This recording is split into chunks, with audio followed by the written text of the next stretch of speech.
The Delusion is Ending by Alexander Bell. There is a mind-altering substance, a poison you could call it, hidden within almost every thought that dangles tantalizingly in our mind, like apples hanging from a tree, just waiting to be tasted. Once a bite is taken from one of those thought apples, the poison contained within it induces a kind of mental delusion, comprised entirely of abstract thoughts, which we become immersed in completely, and thus we perceive as reality itself. However, it is of course an unreality, a mere two-dimensional approximation to reality, like a map is to the actual landscape. It is a conceptual theatre in our mind, which completely distracts us from and obscures the nature of reality itself, which you could call divine truth. Some call this state of delusion separation from God. Some call it suffering, some call it darkness, illusion or fear. But it is all the same delusion, all from the same source.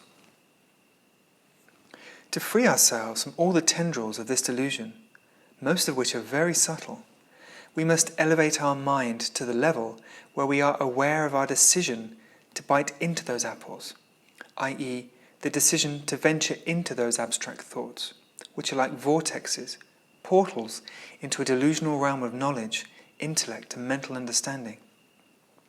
Now, of course, to many, this realm sounds very worthwhile and valuable, yet it does not bring us closer to the peace, joy, and freedom of our heart, which is what we are all desperately in need of. It does not help us to heal the wounds and release the pain that we all carry in our hearts. In truth, it does not nourish us, not one little bit. And this is why we should not eat the fruit, i.e. the thoughts, from the tree of the knowledge of good and evil. This tree is your conceptual mind, the lair of your intellectual ego, where abstract thoughts proliferate.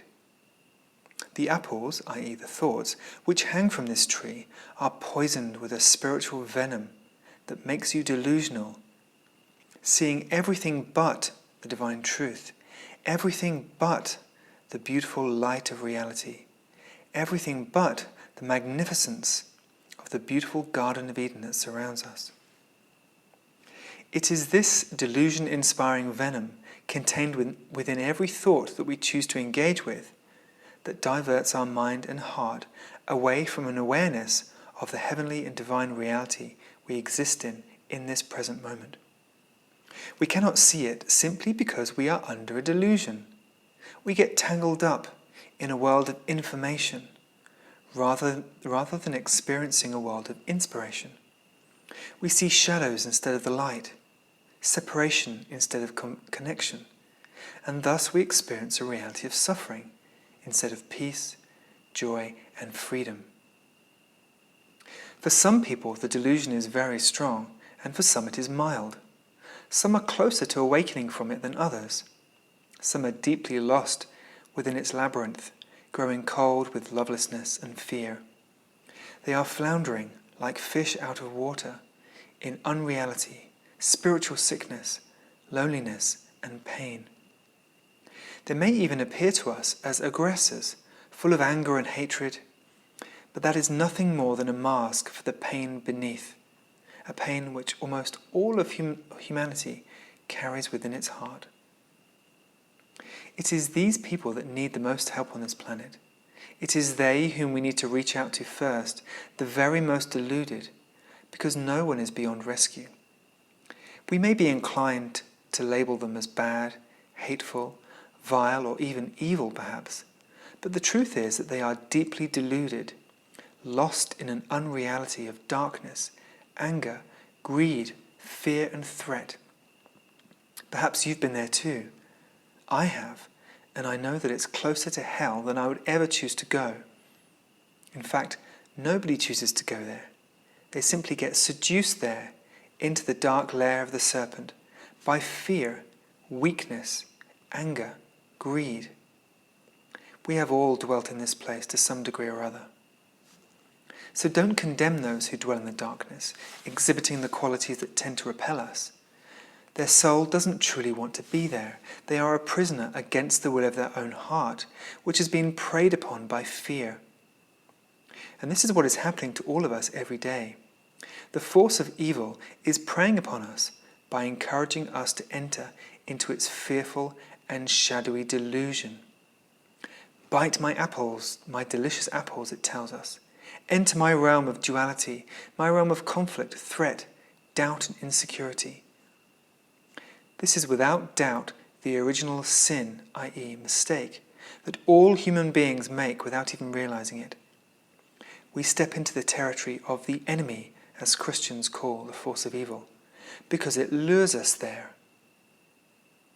This is a very real spiritual entity, by the way, which has a very intentional agenda to pull you away from the light and tempt you into the darkness.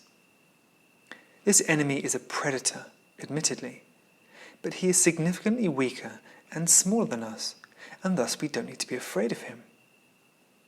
The only tactic he has up his sleeve is to try and weaken us, so that we feel that he is more powerful than us. He does this by placing his negative ego-based thoughts into our mind, and then encouraging us to bite into them, i.e. believe them, and thus we become poisoned by his delusional venom. The venom, when it enters our system through our choice to bite into one of these poisoned thought apples, it makes us perceive ourselves as weak and powerless. We feel weak. We feel at the mercy of this force. It makes us see him, the enemy, as strong and powerful, and thus we cower fearfully in his presence, despite him being nothing more than a whispering voice.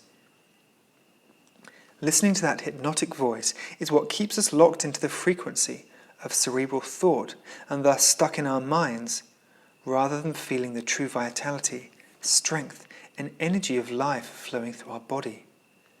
This is what makes us truly strong, feeling, embracing, and harnessing the true energy and power of life, or God if you prefer. So no matter what lies this voice tries to convince us of, we need to stand tall and strong, fully relaxed and at ease, grounded in our physical presence and breathing freely, rather than with tension and fear. We should be completely relaxed and unconcerned about our safety, because the only true threat that exists is the hypnotic voice of the serpent, which encourages us to seek darkness instead of the reality of light, which is all-pervading. If we learn to ignore this voice in our mind, and we no longer bite into its apples of thought, it can no longer delude us, and we are free of its influence. Essentially, evil wants us to become fully immersed in its fearful delusion, which you could call hell. It is only our mental choices that can either allow this to occur or prevent it from occurring. And I must tell you now that heaven is also a reality. It is complete closeness to God, to the all-pervading light of creation, and our heart and mind can be there if that is what we choose. So if we wish to move in the direction of heaven rather than hell, we must start by doing the following. Number 1, stop believing even a single negative thought, no matter what it is. Observe the presence of negative thoughts in your mind and choose not to engage with them. Choose not to go into them. They are the thread that weaves the fabric of illusion, because the truth is divine goodness, and this is what we must dwell on every day and every night. Number 2, stop spending your time wandering in the realm of your mind. We belong in the realm of energy, which is our body. This is the only place where we can feel joy, peace, freedom, and love. We are primarily feeling beings, not thinking beings, and our heart is the control room.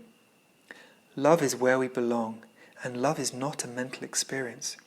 We need to feel it, and to do so we have to be in our body, feeling grounded and connected to our heart, relaxed, at ease, and open. Life has a plan for you. It wants your heart to be healed.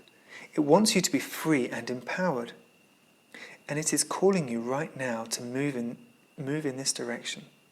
To spend less time thinking about the world and about your own fears and insecurities, but rather to address your physical being, address your health, address the strength of your heart. Decide now to become stronger by becoming healthier, more physically active, more enlivened and energized, and thus more inspired. Decide now that you want to fully occupy your body and your heart and deeply feel the joy of being alive, because this awaits you. You just have to make the aforementioned decisions and choices to occupy the realm of vitality, strength, and joy. Our mind offers us endless information and knowledge, distraction and cerebral entertainment, confusion, doubt, and darkness. Our body and our heart offer us vitality, strength, energy, inspiration, enthusiasm, love, and joy, if we attend to them carefully. These are God's greatest gifts, which you could summarize as the joys of simply being alive and healthy. And this can be your daily reality, if that is what you want to choose. And why would anyone want to choose anything other than this? This is heaven, experienced in our heart and body on this earth. In truth, this is your destiny, and I am just reminding you of it. All you have to do is wholeheartedly choose it by choosing to turn away from all that weakens you, all that pollutes your body, your mind, and your heart. Turn your back on all of it and turn towards the light, which wants to inspire you, make you strong, fill you with faith and trust. Turn away from all thoughts and visions of threat, lack, fear, insecurity, unworthiness, judgment, suffering, and pain. That is the realm of delusion created by your thinking mind, and you need to lift your awareness above that realm. Turn your attention instead towards the bright light that wants to warm your soul and heal your heart, because it is real, and it will heal you from all darkness, fear, misery, and delusion, guaranteed. So do you truly want to heal and allow your heart to be transformed with love and gratitude? If you do, then declare it out loud right now, because your voice sets reality into motion. So you must declare the reality that you want to choose. So say out loud with me, with a firm, strong voice, I choose to turn my back on all that brings darkness into my life. I want to live in the light with God, free of delusion and fear. I want to be cleansed of insecurity and doubt. I want to dwell in complete peace, security, and joy. I want to allow myself to be fully loved by God and feel His loving protection at all times. I reject all visions of darkness and threat because I am safe in God's arms. No harm can come to me, and I declare that my days of doubt and darkness are over. I will fear no more, and I will trust in God's protection and providence, no matter what my thoughts try to convince me of.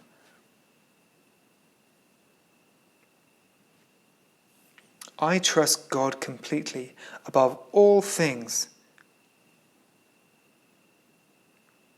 and I choose to let my heart dwell untroubled in His realm of love, peace, and joy in each and every moment.